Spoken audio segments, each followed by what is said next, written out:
Всем привет, меня зовут Прелестный Жнец, и сегодня у нас продолжение очень длинного ролика, который выходил несколько месяцев назад. Это второй альбом Мэрилина Мэнсона из легендарного триптиха, альбом, который называется Mechanical Animals. Альбом вышел в 98 году и сразу стал хитом, абсолютнейшим хитом, и на мой личный вкус это лучшая работа Мэнсона, которую он сделал за всю свою длительную карьеру. Возможно, потому что этот альбом был первым моим рок-альбомом, который я купил на свои деньги самостоятельно. Это было первое мое приобретение, которое я сделал сам, на скопленные со школьных обедов деньги. Я купил этот альбом, и поэтому, наверное, в моем сердце он всегда будет занимать особое место. Когда я тогда его слушал, я, конечно, не понимал ни хренища из того, что там происходит. Просто нравился голос, просто нравилась музыка, и, конечно, в тексты я не вдавался, о чем там речь идет. Но давайте сейчас немного вернемся назад.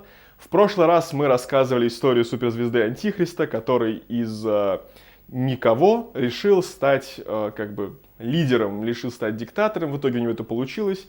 И все те массы, которые последовали за ним, закончили свои дни на дне.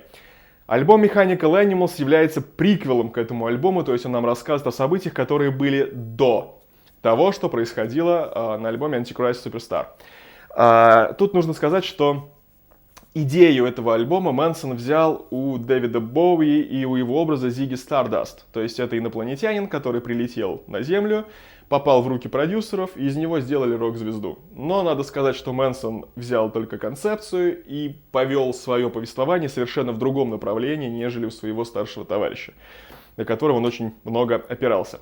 Суть в том, что да, Мэнсон в данном случае играет инопланетянина, точнее две стороны его личности. То есть часть под названием альфа и омега, то есть две буквы греческого алфавита, первая и последняя.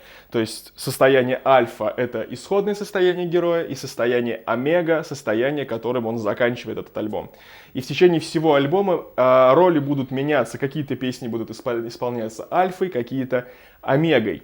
Альфа — это больше романтический персонаж, потому что на альбоме исполняются от его лица в основном медленные, красивые, лиричные композиции. Альфа еще верит во что-то хорошее, он еще не до конца разочаровался в жизни. Омега — это его полная противоположность. Это циник, это бунтарь, который всех ненавидит, который ненавидит общество, которое вокруг него, который постоянно протестует против всего, что его окружает. Это разочаровавшийся в жизни человек, которому все настолько осточертело, что он просто уже не видит смысла вообще ни в чем из того, что он делает. И в течение всего альбома мы будем наблюдать противостояние этих двух ипостасей, и который же из них в итоге окажется у руля. Поэтому сейчас мы как раз начнем разбирать по порядку и посмотрим, собственно, чем вот это противостояние хорошего и плохого, романтика и циника закончится в рамках повествования альбома Mechanical Animals.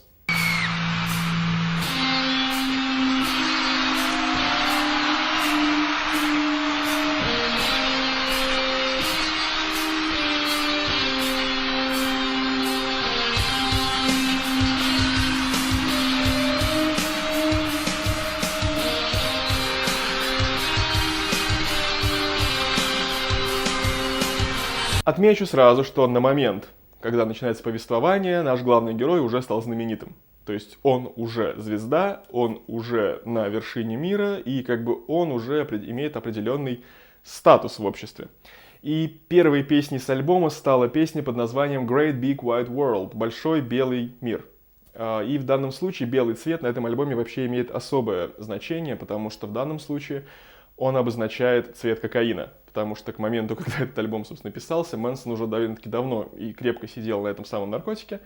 И поэтому в этом альбоме этому белому цвету уделено очень много внимания. Давайте посмотрим на эту песню поподробнее. Если вчитываться текст этой песни, можно буквально представить этого самого инопланетянина, смотрящего на звезды и пытающегося понять, что же в его жизни пошло не так.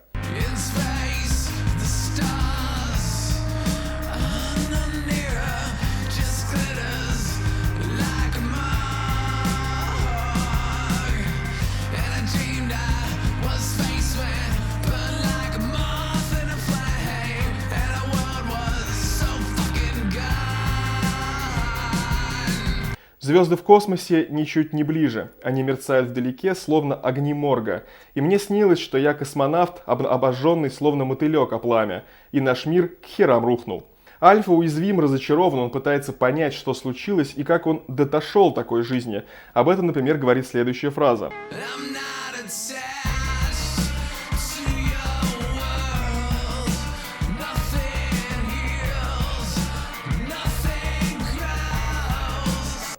«Я не привязан к твоему миру, в нем ничего не лечит и ничего не растет».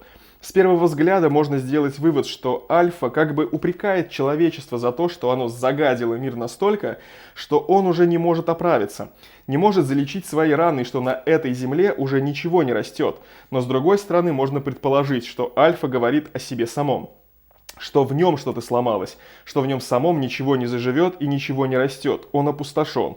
И опустошен он из-за чего-то белого, из-за необъятного белого мира. Очень поэтическая метафора для слова «кокаин». Ведь именно об этом речь, о том, что этот огромный белый мир высасывает из человека все остальные цвета и лишает его всех чувств.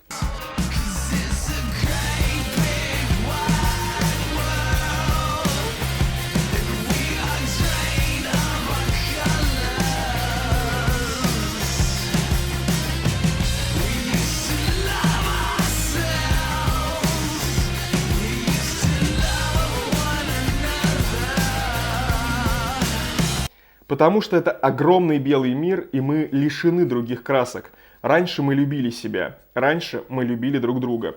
По сути, он говорит о том, что эта белизна, она ослепляет, она заменяет тебе вообще все. Белый цвет во многом ассоциируется с холодом. И именно об этом можно смело говорить. О том, что эта белизна замораживает человеческие чувства. Этот белый и бесконечный холод замораживает душу, остужает чувства, заменив их на постоянное онемение. Огромный белый мир, по сути, заменил нашему герою все, лишив его других красок.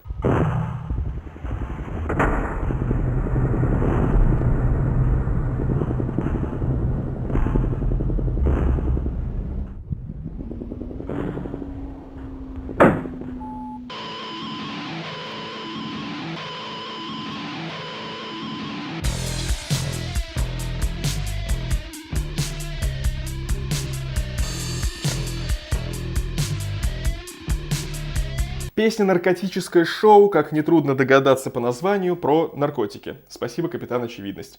Но на самом деле в этой песне идет рассказ не только о наркотиках, но и о том, какую роль они играют в современном шоу-бизе и как их используют те, кто этим самым бизнесом живет.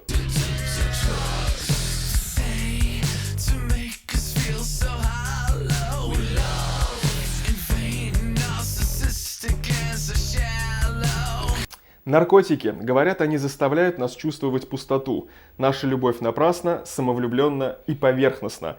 Автор указывает на то, что наркотики используются для того, чтобы притупить эмоции, чтобы заставить артиста не чувствовать боли, страданий, любви, чтобы его чувства были поверхностны. Но на самом деле здесь имеет место небольшая игра слов. Мэнсон очень любит подобные вещи, и когда два слова созвучны, и это полностью меняет смысл текста. Строчка эта пишется вот так. Но есть слово, которое пишется по-другому, но в английском произносится абсолютно так же. Вот оно. И тогда фраза уже будет звучать вот так. Мы любим в вену, самовлюбленные и поверхностные. Речь уже сразу идет о способе употребления героина. Подобные приемы нередко используются Мэнсоном, но если брать оригинальный текст, то речь все-таки идет о тщетности, а не о пускании по вене. В припеве речь заходит о том, откуда же наркотики берутся в шоу-бизнесе и для чего их используют не сами артисты, а те, кто стоит за ними.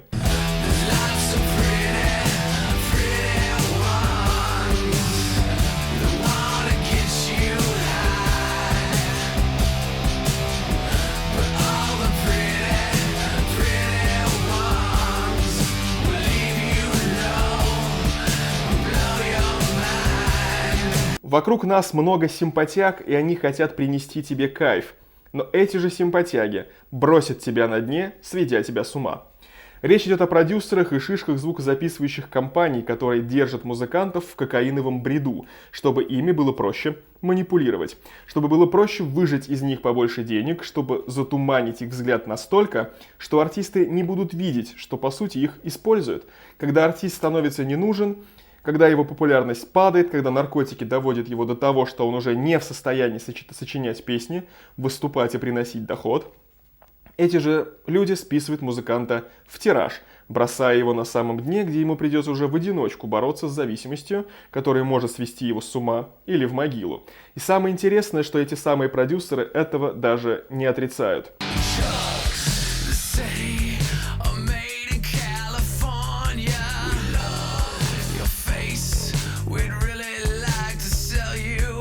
Наркотики, говорят, их делают в Калифорнии. Нам нравится твое лицо. Мы бы были рады продать тебя.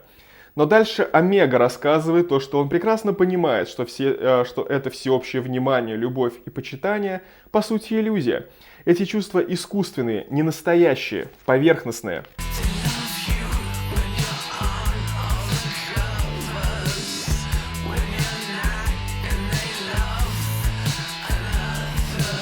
Они любят тебя, пока твое лицо на обложках. Когда оно оттуда пропадет, полюбят другого. Эта песня уже менее романтична, чем предыдущие, здесь нет аллегорий на космос и прочее. Романтичность Альфы не присуща Омеге, он с холодным цинизмом раскрывает суть той жизни, которой он теперь ведет. Он говорит сам себе, что теперь я звезда в наркотическом шоу, и все, что он чувствует и видит, не настоящее и пластиковое. Но именно в этот момент право слова берет Альфа, пытаясь убедить в первую очередь самого себя, что все, о чем говорилось выше, не про него. Да, вокруг него в шоу-бизнесе огромное количество людей, напоминающих заводных зверушек, механических животных. Он не такой. Он не механический.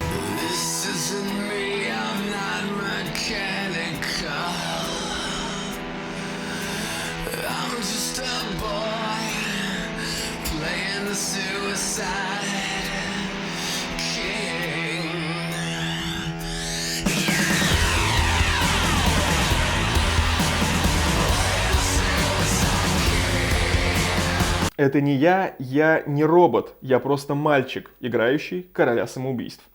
Здесь Альфа как бы напоминает Омеге о том, кто же они такие. Они не жестоки по своей природе, они умеют чувствовать, умеют сопереживать. Они не механические, они просто играют роль. Роль рок-звезды, роль короля суицидников. Суть строк про суицид отчасти автобиографична, а отчасти показывает общую ситуацию в рок-музыке. Очень часто рок-музыкантов обвиняют в том, что тот или иной подросток покончил с собой, слушая их музыку. Через это проходил и Оззи Осборн, и Black Sabbath, и сам Мэрилин Мэнсон в том числе. Поэтому эту строчку можно считать отсылкой на события, когда Мэнсону предъявили обвинение, что подросток покончил с собой после прослушивания Antichrist Superstar. Но если возвращаться к сюжету альбома, то эти строки можно считать ключевыми. Это надежда Альфы. Надежда на то, что он живой, что он не механический. Но при всем при этом именно в этой песне он ударяется в некоторые воспоминания, пытаясь понять, как же он стал королем самоубийц.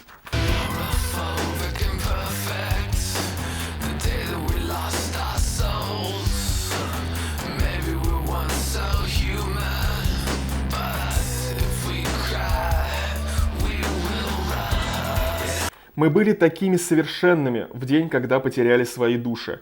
Может, мы недостаточно человечны, но если мы заплачем, мы заржавеем.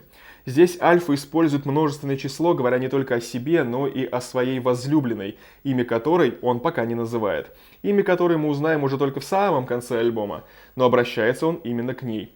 Но куда больше меня заинтересовали строки про то, что они не были человечными, и если они заплачут, то они заржавеют. На самом деле мысль глубокая, суть в том, что многие убивают в себе эмоции, способность любить и сопереживать, убивают человечность только потому, что боятся боли и слез. Они боятся, что эта боль и слезы заставят их заржаветь, прийти в негодность. Поэтому проще просто избавиться от своей души, стать бесчеловечным и больше не плакать. Стать механической заводной игрушкой, механическим животным. Далее Альфа как бы сравнивает свое нынешнее состояние с тем, кем он был прежде.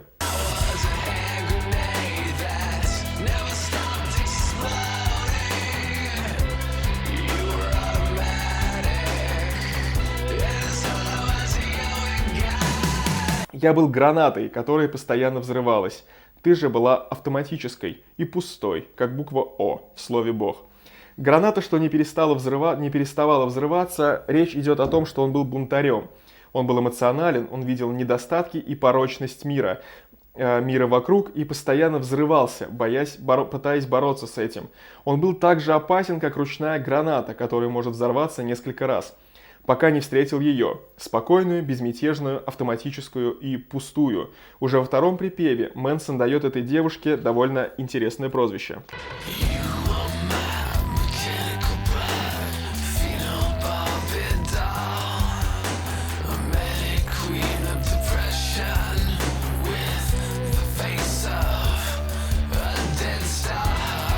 Ты была моей механической невестой, ты фенобарбидол, Мани королева депрессии, с лицом мертвой знаменитости.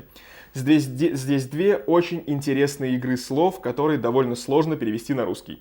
Но я все же попробую это объяснить. Первое — это фенобарбидол, и я не оговорился. Мэнсон соединил слова фенобарбитал и барбидол, то есть куклу Барби. Так и получилось, фенобарбидол. То есть так он называет свою механическую невесту, потому что она оказала на него такое же влияние, как фенобарбитол оказывает на организм человека. Она его успокаивала и заставляла чувствовать себя комфортно. И вторая игра слов — это манекен депрессии. Здесь как мани-королева депрессии. Сочетание слов манекен и королева. Он как бы возводит ее в статус своей личной королевы, королевы его депрессии. Но при этом он видит, что она искусственная, как манекен. И у нее лицо мертвой знаменитости. Но и далее автор приходит к выводу, что окружающие его люди, зрители, продюсеры, его возлюбленная, все они на самом деле равнодушны к нему. Все они по своей сути пустое место. Все они ничто.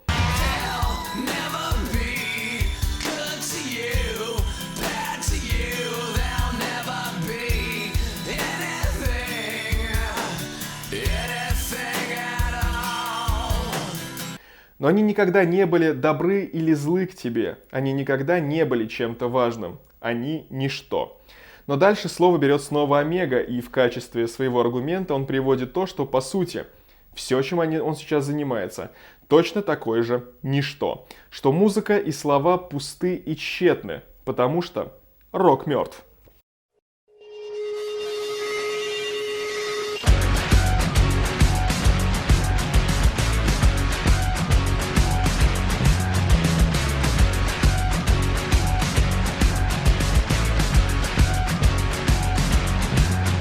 Рок мертв. Эту фразу очень часто используют, как ни странно, сами рок-музыканты, которые в свое время были на пике популярности, но сейчас они ее растеряли, и этими словами они пытаются найти себе оправдание. Они уже вышли в тираж, но пытаются сказать, что это не я провалился, это не я вышел в тираж, просто рок мертв, такая музыка никому больше не нужна. А на самом-то деле исписался именно он больше не в состоянии производить ту музыку, которая способна трогать человеческие сердца, а все равно не хочется верить в то, что это именно в тебе проблема. Хочется обвинять кого угодно в своих поражениях, кроме себя самого. Поэтому именно в песне Rock is Dead именно вот эта тема постоянно массируется в том плане, что мы именно говорим, что рок умер, когда мы больше не способны на этот бунт, когда нам больше нечего сказать, и когда нас все в жизни устраивает.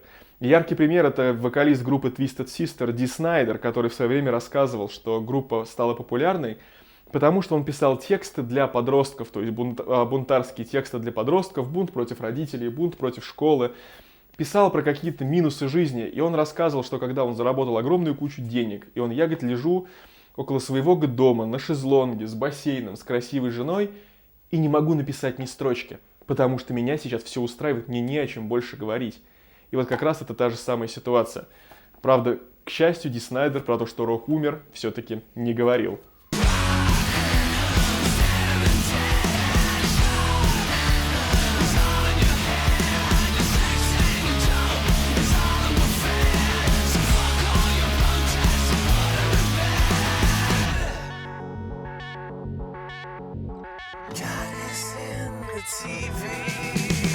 Рок мертвее смерти, шок только в твоей голове. Секс и наркота – вот чем нас кормят. Так что нахер твои протесты, пора идти спать. Секс и наркотики пресытили автора настолько, что ему стало скучно. Он разочаровался в том, кем он стал, и тот огонь и протест не нужен даже ему самому. Лучше послать все к черту и пойти в постель. Бог в телевизоре. Здесь речь идет именно о том, что публика воздвигает себе новых и новых богов. из тех людей, которых показывают по телевидению. Тогда по ТВ, сейчас это интернет, YouTube и другие медиаплощадки, но суть это не меняет. Божества по телевизору существуют для того, чтобы отвлечь людей от того, что на самом деле важно.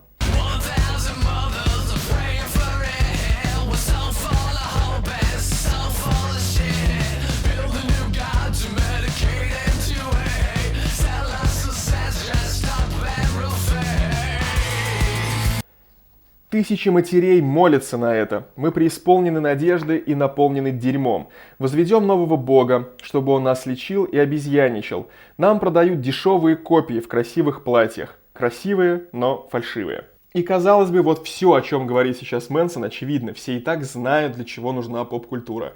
Для того, чтобы отвлекать массы от проблем. Для того, чтобы звездам поклонялись. Но для чего это обычным людям? Тем, кто не принадлежит к этой самой гламурной верхушке. Для чего они снова и снова создают себе искусственных божеств? Все просто. Многим из нас важно чувствовать себя частью чего-то, чего-то большего, чего-то важного. Нам хочется к чему-то принадлежать. Это дает ощущение собственной важности, исключительности. И поэтому, как вывод, в этой песне многократно звучит фраза: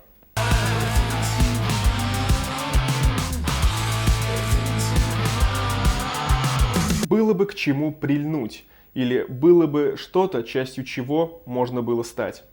Следующая песня на самом деле особенная, наверное, в силу того, что она основана на реальных событиях. И здесь пересеклись уже не только Альфа с Омегой, но и сам Мэнсон. По его собственному признанию, это его любимая песня с альбома, потому что именно при ее написании он почувствовал то, что должны были испытывать герои его альбома. Каково это оказаться в космосе, каково это быть настолько сильно онемевшим от наркотиков, что не иметь возможности контролировать собственное тело.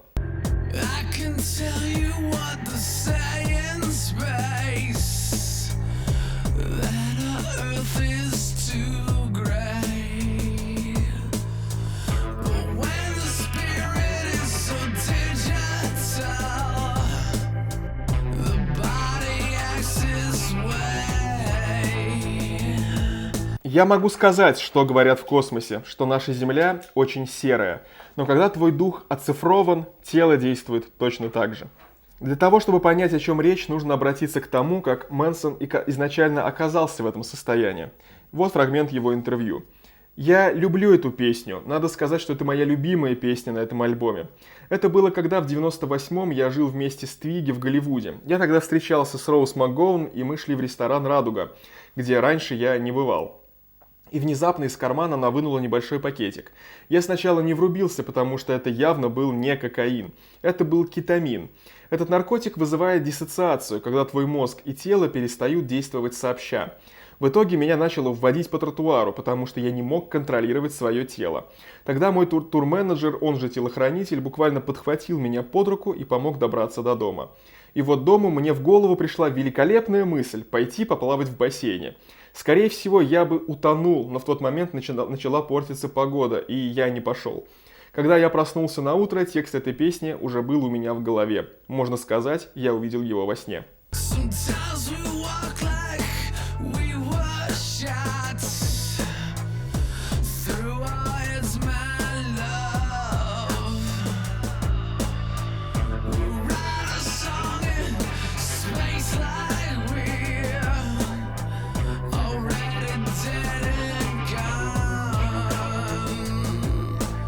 Иногда мы ходим, как будто нам выстрелили в голову, любовь моя. Мы написали нашу песню в космосе, как будто мы уже умерли. И если возвращаться именно к истории, рассказанной в альбоме, то все эти ощущения испытывал Альфа.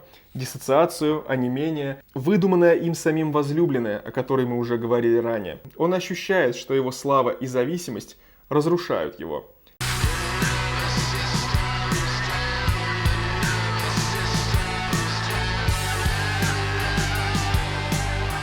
Нервная система разрушена. И далее в припеве Альфа делится тем, как он обычно себя ощущает.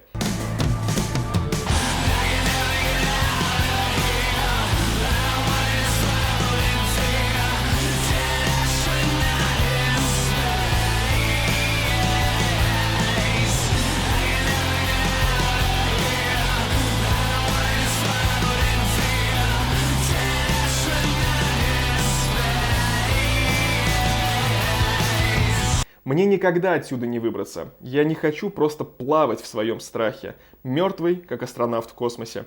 Сравнение с астронавтом здесь не только из-за того, что Альфа по сути инопланетянин, но еще и потому, что люди, употребляющие кетамин, сравнивают свое состояние с тем, что они парят, и что чувствуют себя словно пришельцы. Настолько чужим им кажется реальный мир. Именно чужим в этом самом мире себя ощущает и главный герой этого альбома. Далее Альфа затрагивает совершенно внезапную тему. От славы и разочарования наркотиков он внезапно вспоминает о любви. И о том, насколько она прекрасна и насколько недолговечной она может быть. Мы помним, как Омега в песне The Dope Show говорил о том, что тебя любят, пока ты на пике и на обложках, но потом про тебя забывают. Альфа, как более романтичный и невинный персонаж, жаждет совсем другой любви. Он жаждет не обожания толпы, не любви от поклонника к музыканту, нет. Он ищет той самой романтической любви, которую никак не может обрести, но о которой мечтает. На мой взгляд, в очень простых фразах Мэнсон раскрывает всю суть романтических отношений в одном простом четверостишье.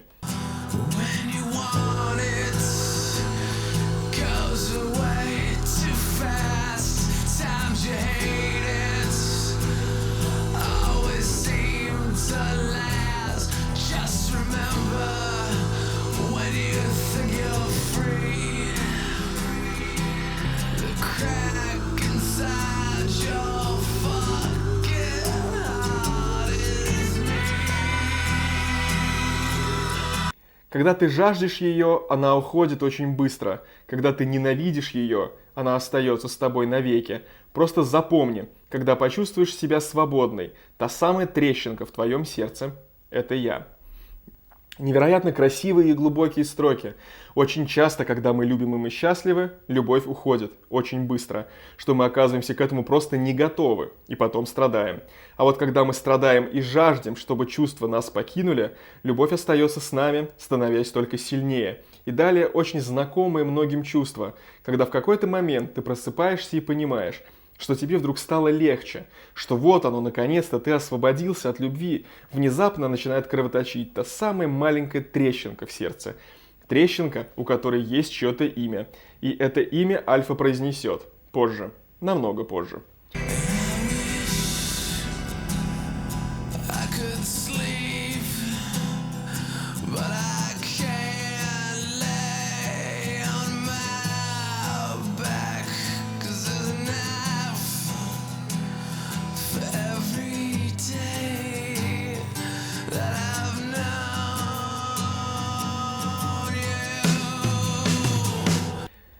Я так хочу просто заснуть, но я не могу лечь на спину, потому что в ней застрял нож. Нож, который ты вонзила в меня, который ты вонзала в меня каждый день, что я знал тебя.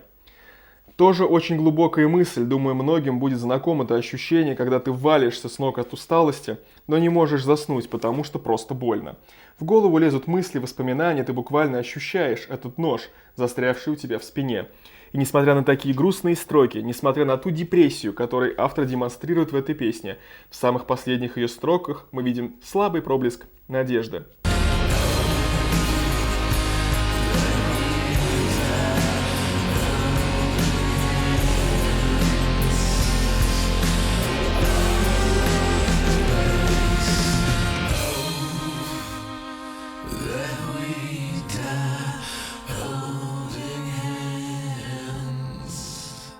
Я надеюсь, что мы хотя бы умрем, держа друг другу за руки, навеки вечные.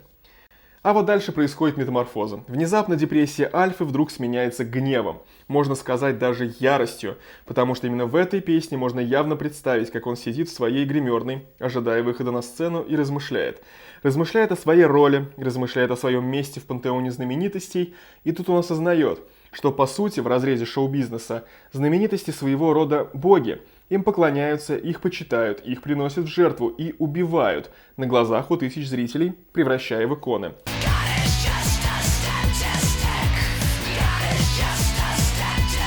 Бог – это просто статистика. Как я упоминал в ролике про Antichrist Superstar, во вселенной Триптиха нет бога и дьявола в общем их понимании. Здесь это знаменитости. Здесь бог – это просто статистика. Статистика проданных альбомов, статистика посещаемости концертов, статистика, кто же сейчас главный, самый популярный, самое главное божество, первое божество, кто же Альфа.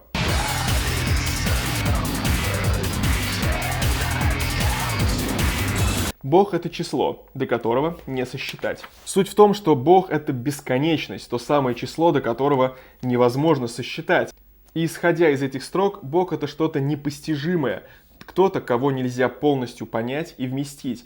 Альфа все это видит. Он видит, как людей воздвигают в статус именно такого недосягаемого божества. Но при этом он видит, что таким людям поклоняются, они живут в богатстве, они живут в роскоши, живут в блеске и золоте. И именно в этот момент он слышит голос, ее голос.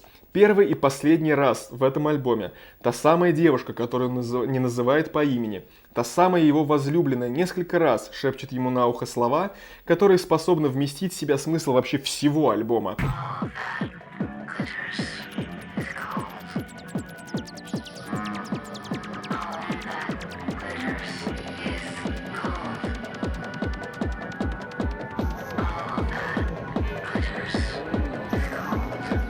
Фразу-то можно перевести как «все, что блестит, холодно».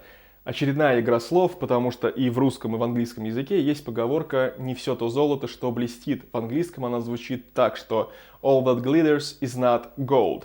В данном случае Мэнсон решил немного перефразировать эту фразу и использовал ее как «all that glitters is cold». «Все, что блестит, холодно». Довольно красивый намек на лед. Блестит, красивый и холодный. Как вся та жизнь, что окружает мнимых божеств знаменитостей. И в самом конце песни мы слышим рев толпы и голос, который вызывает нашего героя на сцену.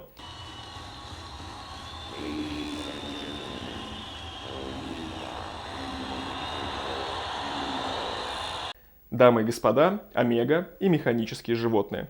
И дальше Альфа на долгое время уступит место Омеге, ведь сейчас именно его очередь сиять.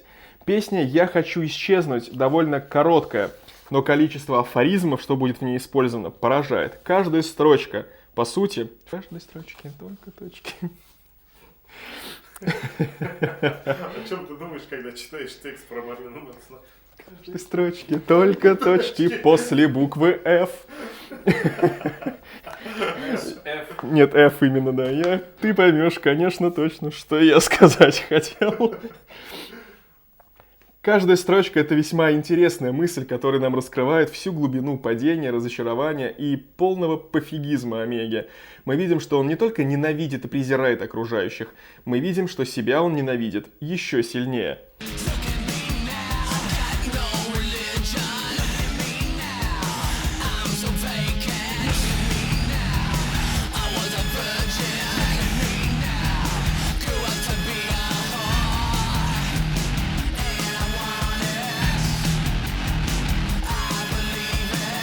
Здесь очевидно, что Омега признает, что когда-то он был невинен, когда-то был романтичен, а теперь он чувствует себя проституткой, которой все пользуются для удовлетворения своих нужд. В буквальном и переносном смысле.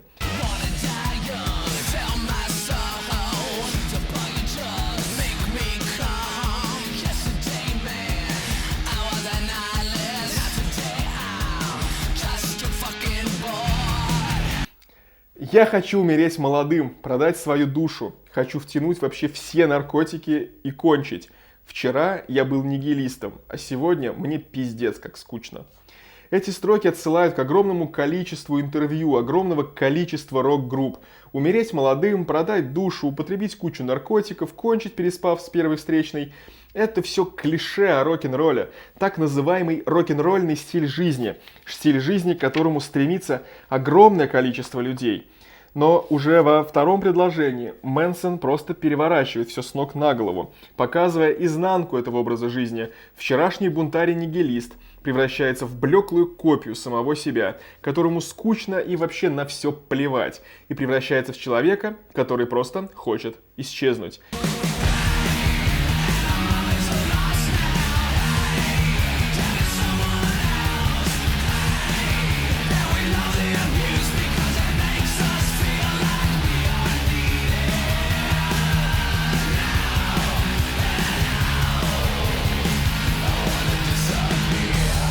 Эй, наши мамочки потеряны. Эй, наших отцов мы вообще не знаем. Эй, мы любим, когда нас насилуют, потому что так мы чувствуем себя хоть кому-то нужными. Но я хочу исчезнуть. В голосе Омеги чувствуется неприкрытая ярость. Ярость от того, что он не видит выхода. Он пал на самое дно. Настолько, что ему нравится, когда его используют, когда из него выжимают все. Потому что он так хотя бы чувствует, что в нем нуждаются. Но главное его желание – исчезнуть. Потому что только так он может начать сначала. Только так он может обрести свободу. Свободу от славы, свободу от богатства, свободу от наркотиков.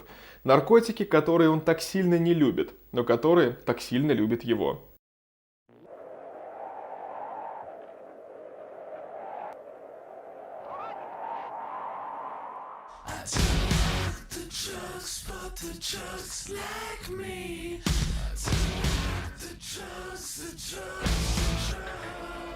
Ох, с чего бы начать? В этой песне Мэнсон сыпет афоризмами, как из рога изобилия.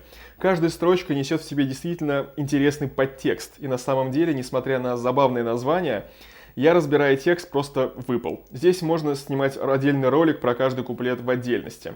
Но я попробую покороче. Итак, вообще вся песня, по сути, описывает знаменитость, крепко подсевшую на наркотики. На первый взгляд. О более тонкой идее мы поговорим чуть позже. Итак, в первом куплете Мэнсон описывает нам нормальную жизнь, где мы гетеро, белые, и единственный способ, каким мы занимаемся сексом, это в позе миссионера. Тут речь идет о том, как в американском обществе выглядит нормальная жизнь, что в нормальной жизни нет извращенного секса, в нормальной жизни есть только гетеросексуалы и белая раса доминирует. И уже во втором куплете Мэнсон углубляет это понятие нормальной жизни.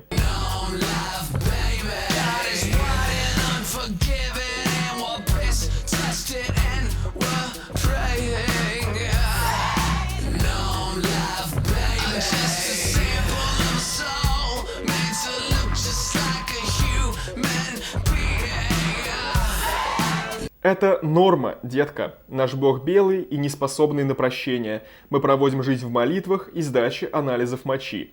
Это норма, детка. Мы просто пробник души, сделанный, чтобы просто выглядеть как человек. Насчет анализов мочи, это речь про тест на наркотики. Многие знаменитости в то время, да и сейчас, плотненько сидели на различных порошках. И поэтому сдача тестов в полиции для них, в принципе, была нормой жизни.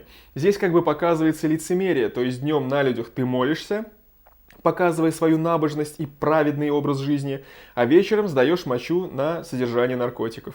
И далее автор говорит о том, что вот такие знаменитости – это просто пробник, образец, демо-версия того, как должна выглядеть душа. Это 10% от настоящего человека. Задача просто замаскировать этот пробник, чтобы он хотя бы внешне выглядел как человек.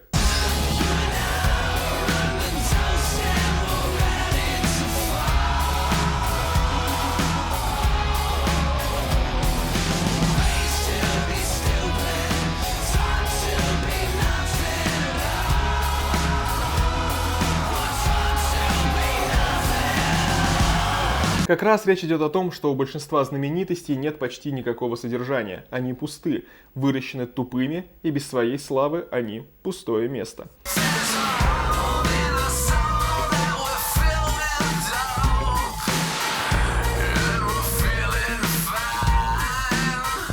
У нас в душах дыра, которую мы заполняем наркотиками.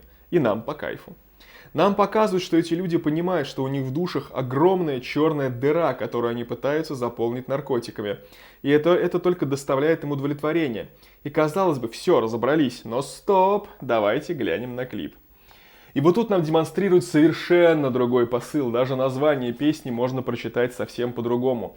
Если в английском фраза «I don't like the drugs, but the drugs like me» можно перевести как «я не люблю наркотики, но наркотики меня любят», слово «but» оно может обозначать и другой контекст. Например, «я не люблю наркотики, кроме наркотиков типа меня».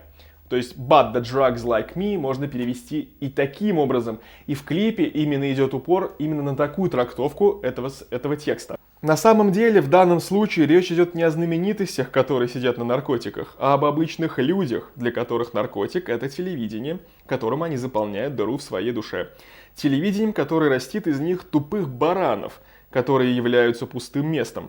Телевидение показывает им, как выглядит нормальная жизнь, разбавляя все это порнухой. Для этих людей телевизор – это наркотик посильнее героина, но они не хотят с него слезать, потому что им по кайфу. В песне «Новая модель 15» Мэнсон недвусмысленно сравнивает себя с товаром.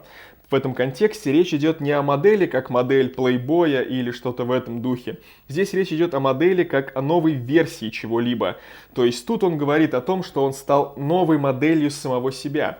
Моделью, ставшей более пустой, послушной в сравнении с предыдущей версией. Мэнсон 2.0. Также он открыто высказывает непонимание того, почему массы возводят знаменитостей в ранг идолов. Ведь, по сути, сложно представить себе более прилизанных, более коммерциализированных, предсказуемых и политически корректных людей, чем они. У них нет своего мнения. Они будут говорить то, что популярно, и то, что корректно.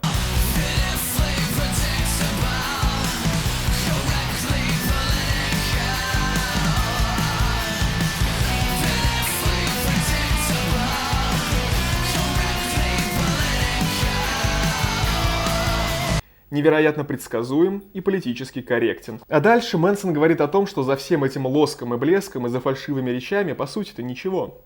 В лучшем случае пустота, в худшем израненные души, которым пришлось вытерпеть немало унижений и принимать все эти унижения и домогательства с улыбкой, чтобы добиться хоть чего-то.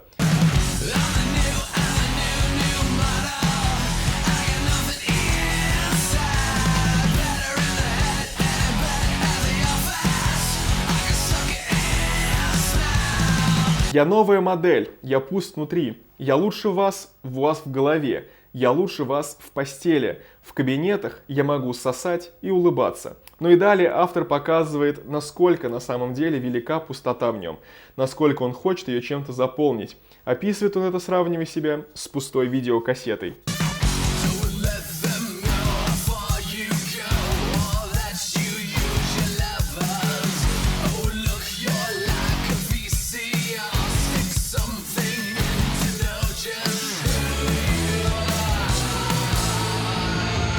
Не давай им знать, как далеко ты готов зайти, или что ты просто используешь своих возлюбленных. Твоя жизнь как видеокассета. Сначала нужно что-то записать, прежде чем узнаешь, кто ты. В следующей песне под названием «Приятный в использовании» автор продолжает развивать мысль, что он, по сути, ничего больше, чем просто товар. Товар, который должен делать все для своего покупателя. Товар, который должен быть удобен. Товар, который хочется потреблять снова и снова. В течение всей песни Омега поет и использует слова, слушая которые складывается впечатление, что он чувствует себя проституткой, выполняющей потребности своего клиента.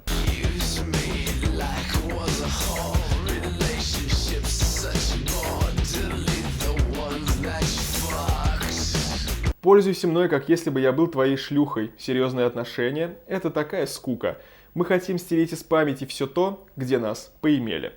И далее речь от лица уже девушки, очевидно поклонницы, которая в свою очередь, на удивление, довольно честно отвечает на подобный выпад.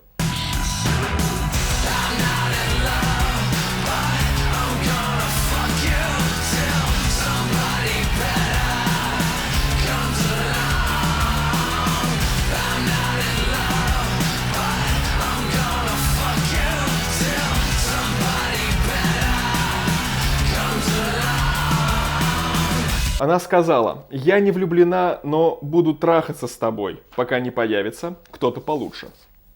По сути, этими строками можно описать всю суть фанатской любви, в особенности любви так называемых группи. Девушек, которые ездят с группой в качестве секс-объектов, по сути, они выполняют все прихоти музыкантов в постели и вне ее. Но опять же, это любовь не к музыканту, не к музыке, а к славе, деньгам и популярности. Им просто хочется получить хотя бы небольшую частицу света софитов и почувствовать себя важными.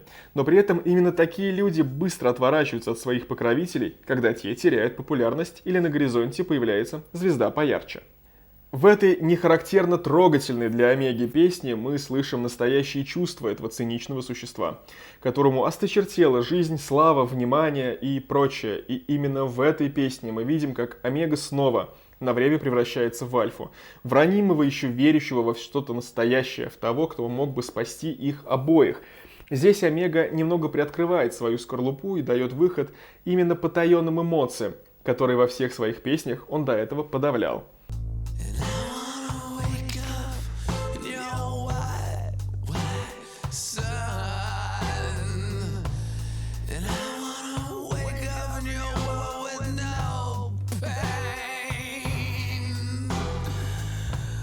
Without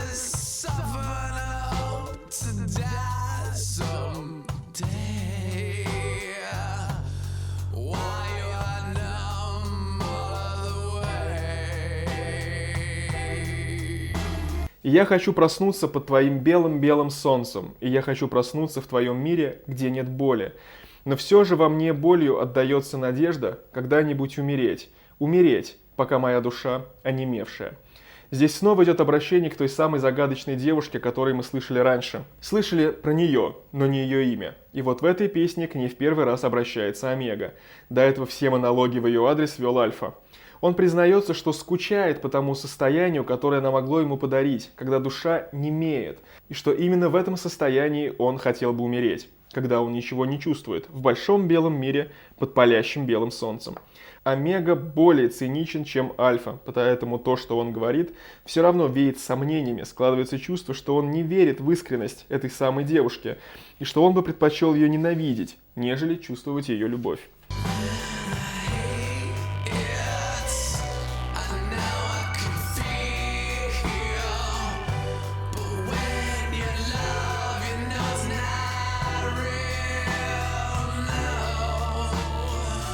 Когда я ненавижу, я знаю, что все еще способен чувствовать, но когда ты любишь, ты и сама знаешь, что это все не настоящее.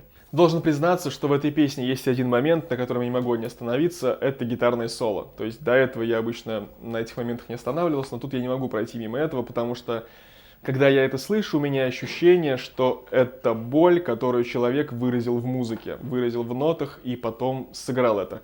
Я сейчас включу его отдельно, просто чтобы была возможность ощутить вот те эмоции, которые может испытывать человек, потому что именно в гитарном соло такого надрыва я не слышал вообще, наверное, никогда.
Именно в этот момент Омега вроде бы как сдается, снова уступая место Альфе. И тот снова обращается к той самой девушке, к предмету своей любви и той, по кому он так скучает, к той, кого ему не хватает. Мы опять же не слышим ее имени, но в этот раз мы видим, что на самом деле герой к ней испытывает.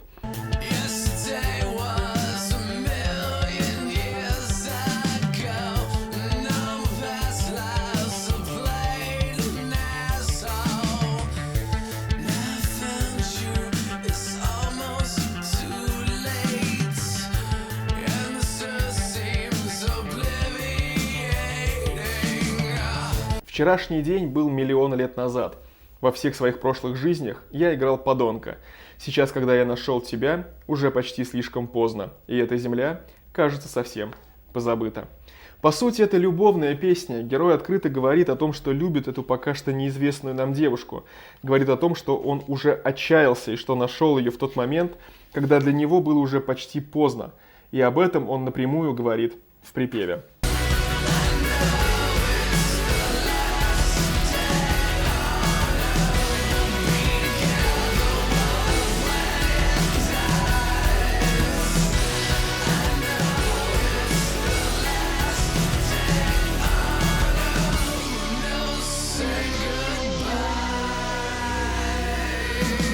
И я знаю, что это последний день на Земле. Мы будем рядом, пока планета умирает. Я знаю, что это последний день на Земле, но нам не придется прощаться.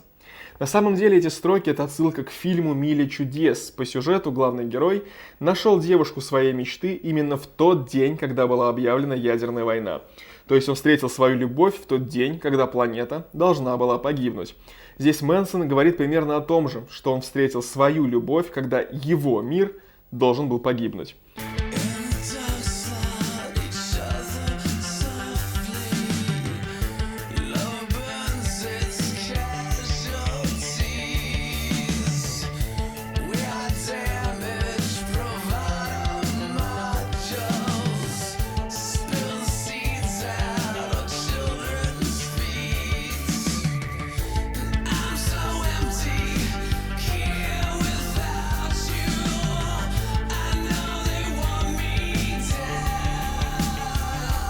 Даже псы убивают друг друга нежно, но любовь обжигает свои жертвы. Мне так пусто здесь без тебя, и я знаю, что все хотят моей смерти. Первые две строчки, честно говоря, отправили меня в нокаут. Альфа говорит о том, что даже животные, убивая друг друга, стараются сделать это максимально безболезненно, сразу убив жертву. Но не мы. Мы заставляем друг друга помучиться, прежде чем добить. Люди более жестоки, чем псы, и главным оружием по причинению друг другу боли является как раз любовь. Мэнсон недвусмысленно говорит о том, что какой бы прекрасной любовь ни была, она оставляет ожоги на тех, кто осмеливается к ней прикоснуться. Но он осмелился, он прикоснулся к ней, и пускай сделал это в самый последний день на земле. Он прикоснулся к ней впервые, назвав ее по имени Кома Уайт.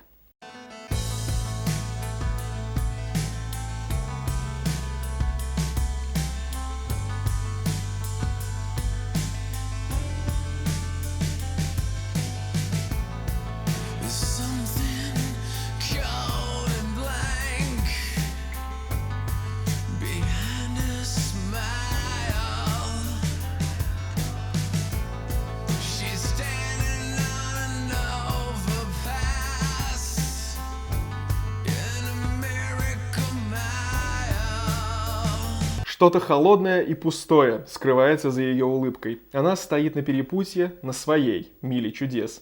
Снова отсылка на фильм, о котором я говорил выше. Но в этой песне автор пытается через образ возлюбленной Альфы показать нам постоянное стремление к совершенству, к лучшей жизни, к лучшим отношениям, к лучшей искренней любви, к лучшей версии себя самого. Но на этом пути мы, по сути, свои же злейшие враги, потому что нас нужно спасать не от жестокого мира, не от жестоких людей, не от справедливости и прочего. В первую очередь нас нужно спасать от самих себя.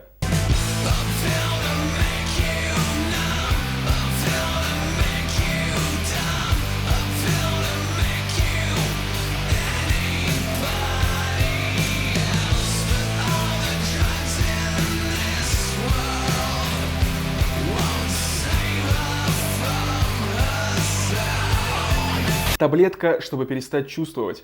Таблетка, чтобы отупеть. Таблетка, чтобы сделать тебя кем-то другим. Только вот ни один наркотик в этом мире не спасет ее от нее самой. Кома Уайт – та самая девушка, свой злейший враг, и ничто в этом огромном белом мире не спасет ее от нее самой. Но суть текста куда глубже.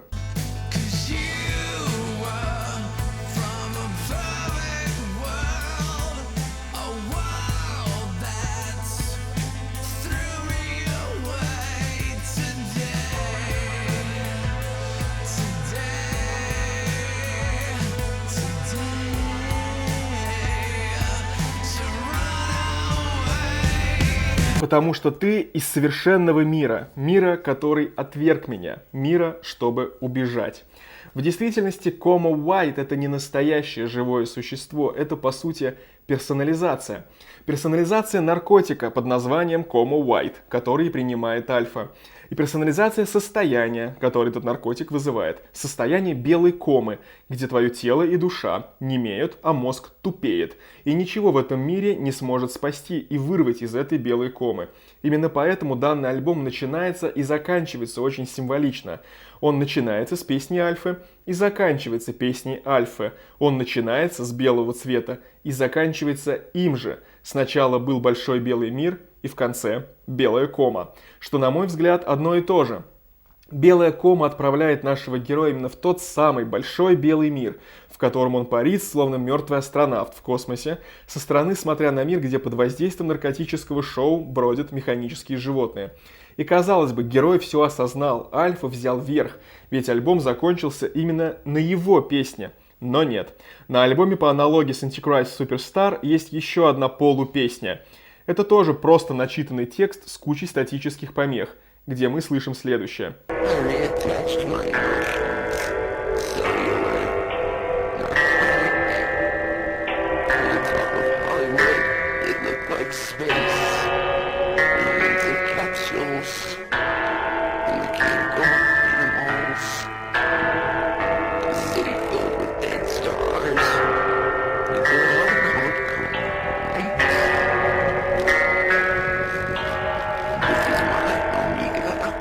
Я вернул свои эмоции, оцифрованные и одурманенные. С голливудских вершин город похож на космос. Миллионы капсул и механических животных.